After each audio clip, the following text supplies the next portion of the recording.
Hello সবাইকে, আজ বছরের প্রথম দিন আর আমি যাচ্ছি প্রয়াগরাজ থেকে বারাণসী সম্পূর্ণ একা সরকারি বাসে।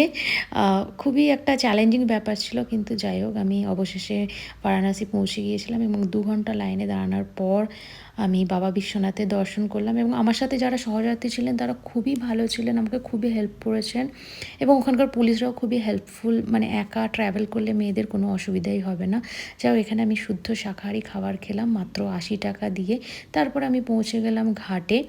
ঘাটে তো দেখছি প্রচুর ভিড়, আর আমার হাতেও বেশি সময় ছিল না কারণ একদিনেরই ট্রিপ ছিল। তো আমি একটা এরকম ক্রুজে উঠে পড়লাম খুবই কম টাকায়। উঠে তারপরে বসে কিছুক্ষণ ঘাটগুলো এখান থেকেই দেখছিলাম, সব লোককে কত ভিড়। তারপর আমাদের ক্রুজ চলতে শুরু করলো এবং প্রায় পুরো ঘাটই কভার করে দিয়েছে এবং গাইড প্রত্যেকটা ঘাটের ইতিহাস সম্পর্কে আমাদের অবগত করছিল। আর তারপরে আমরা এলাম গঙ্গা আরতি দেখতে। আহ, আর খুবই সুন্দর লাগছিল অ্যাকচুয়ালি।